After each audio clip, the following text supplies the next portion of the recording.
I'm a little late to this party, but I'm glad I finally got invited. This is my review of Beauty and the Beast, which I witnessed tonight in XD 3D. Now, I didn't get a chance to see it last weekend when it made tons of money, had some personal stuff going on in my life, but finally got a chance to see it tonight with a friend. Was extremely excited, tons of anticipation to see this film, because I'm a big fan of the original 1991 animated version. Of course, was the first animated film in history to go on to be nominated for Best Picture. But when I saw that film when I was 14 with my family on some sort of family night, I wasn't really keen to tell you my feelings about the film in person. But secretly, I loved the movie. Now, of course, as the years went by, I grew more of a love for Disney. You know, I had a love for Disney as a kid, but when you become like a teenager, you don't want to admit that you like certain things or enjoy certain things. But later in life, I am a proud lover of the original 1991 film and the films from Disney that came around that time, whether they were live action or animated. But when this movie was announced, that this was coming out, I don't know if this is around the time that Maleficent came out or Alice in Wonderland came out, but I really didn't have a lot of hope for this rehash, because it seems like maybe Disney didn't have any more original ideas, and I think there's some still in there, and I'd like to see some more original films, but I was a little worried when this movie was announced, and I don't really know when exactly it was announced, when those, you know, I don't know if it was when the time of those other movies that came out in the early 2010s, but after 2015's Cinderella, which I think is just maybe even better than the original animated film, and I can say the same thing for 2016's The Jungle Book, because of those two major releases that were so successful, not only in making lots of money and entertaining the world, but I was entertained as well. So being a big fan Beauty and the Beast, 1991, of course, and I didn't see the musical on Broadway. I have never seen the musical on Broadway, so, of course, with this new adaptation, it's live action. It's got there's some new stuff in there that I'm guessing are from the Broadway play, and there's probably also stuff in there as well that's not maybe for the first time being shown. But going to see this movie, I was a little hesitant. I had a lot of faith, thanks to what's been going on in Disney in the last couple years with their live-action adaptations of their animated films. But I was a little worried because this movie is such a classic. It's a masterpiece. The story is timeless, of course, but the Disney adaptation is probably the best one out there, the animated film. So now that I've witnessed it, and of course we know who's in it. Emma Watson plays Belle. Beauty, Dan Stevens from Downton Abbey plays. He's really good in that, I have to say. I had to check that out. I like Dan Stevens, especially also in The Guest. But now he's the Beast. And so, a great cast. Kevin Kline, Luke Evans, Josh Gad, and of course the great voice talents of Ewan McGregor, Ian McKellen, Gugu Mbatha-Raw, Stanley Tucci, and many others. Oh, Emma Thompson as well. And then there's also some other surprises that I don't want to spoil, but of course you probably saw the movie already. Now let's talk about my feelings that after I've seen this movie. So my expectations were seriously high, maybe too high. You can't fault me for that. But did it meet those expectations? I don't think so. Does that mean that it's a bad film? Hell no. This movie is quite entertaining, quite emotional. The performances are solid, and overall I thought it was a great film in its entirety. There were things that I did take issues with, mainly with the pacing. Some of the songs I wasn't really knew about. I don't know where they were from, if they were written for this movie or written for the play. So, of course, I love hearing seeing the live action versions of all these songs that I've seen in the animated film. And I love Beauty and the Beast. I love the originals, the first real song as we meet Belle and all these characters in this town. I love the sequence when Gaston is singing in the bar and all this stuff. So we get all of that stuff. And, of course, in my opinion, the perfect moment in this movie was the Be Our Guest sequence. After that happened, I didn't, but I was so tempted to stand up and probably be the only one in the theater because nobody really clapped after that scene. But after watching that, it makes me wish I saw it at the premiere or something like that, because I imagine people were actually standing up and clapping, because I wanted to do that so much. I thought that sequence of Be Our Guest, I didn't think anybody could have topped that sequence from the animated film, and I feel like that was the greatest moment in this entire film. How's Emma Watson? She is fine in the movie. She is elegant, beautiful, and she can sing. I don't think she can sing perfectly, but it was good enough. It was fine. It was enjoyable, a little emotional at times. Again, I love seeing all this stuff that I remembered, of course, nostalgia, yes, that I remembered from the original, but to see it in live action. So I thought Emma Watson was great. She had some really tender moments in the film. She's a strong actress, and she did a fabulous job overall. Dan Stevens is great when you get to see him in the scenes where his voice is the star when it comes to the Beast.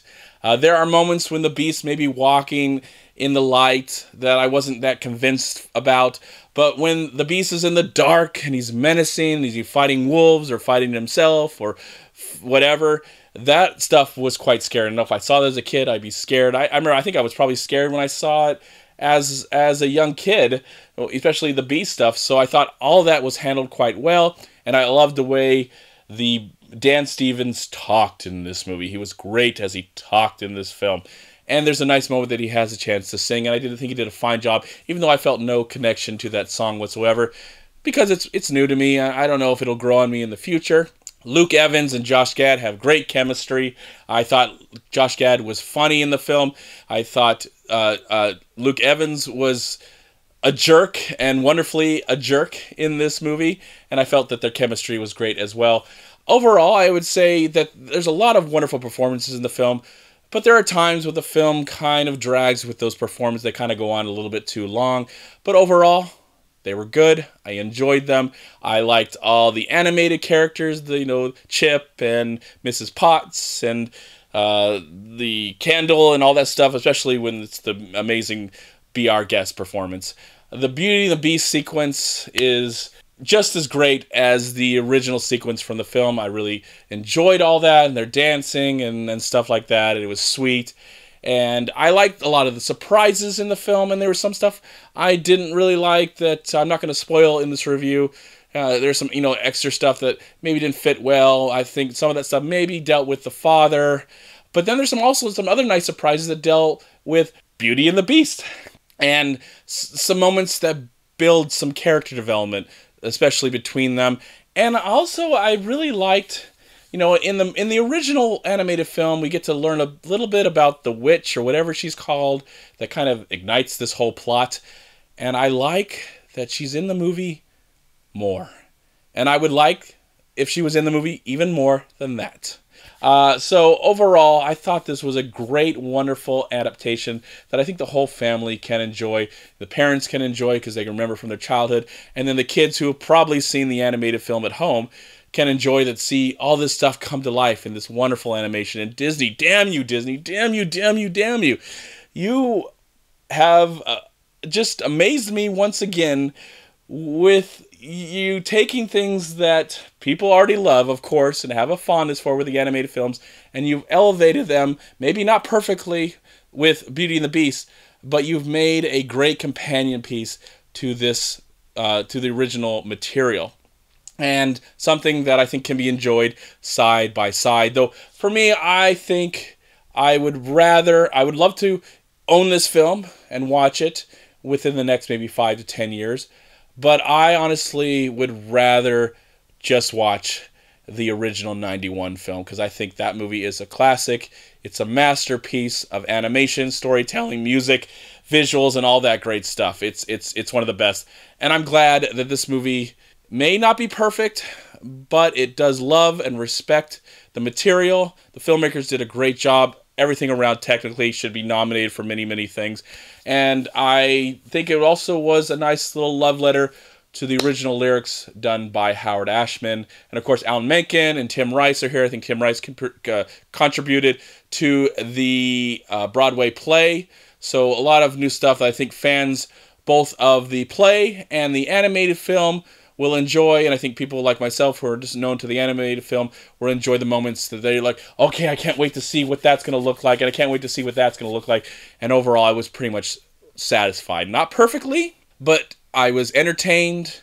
I felt that I was a guest to this party, and I'm glad to have finally seen this film and to enjoy it. And I feel like this movie, maybe with time, will be as beloved as the original 91 film is today, 26 years later. So we'll have to see where this film, Beauty and the Beast, lands 26 years later. I don't know. Will the cartoon, will the animated film always be better, in my opinion, than this film? I don't know. We'll have to find out. But right now, I still think the animated film is a much, much better film. But this is a great adaptation of that material, and I think everybody involved did a great job. And I commend Bill Condon. He's a fabulous director, and he's done some great work, and he's done terrible work. But this film is one of examples of him as a great filmmaker and storyteller. And thank you, Disney. You did it again. I'm looking forward to whatever's coming next. I know we have Dumbo, The Lion King, Mulan.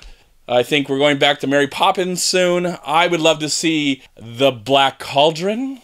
That's what I would love to see, though I doubt that's going to happen. Or The Fox and the Hound. That would be nice. Or Robin Hood. You know, if you're going to start doing all these other things, but they're probably going to stick with the most successful, work on The Little Mermaid, Aladdin, and whatever else is... Well, I would love to be surprised. A Black Cauldron live-action film by Disney or by somebody else. Maybe that should be better. Anyways, enough of that. What did you think of the brand new Beauty and the Beast remake, rehash, retelling of the classic 91 film? Let me know in the comment box below. I'm going to give Beauty and the Beast, this brand new 2017 rehash remake, I'm going to give it 3.5 stars out of 4. Thank you so much for watching. Please like, comment, and share this video. And also, please check out these amazing movie websites. And if you enjoyed this review, please click here to subscribe to my channel, and also please check out all my recent reviews right here on YouTube. Have a great day, live film, find peace, happiness, and harmony in anything and everything you do, and I'll talk to you at my next movie review.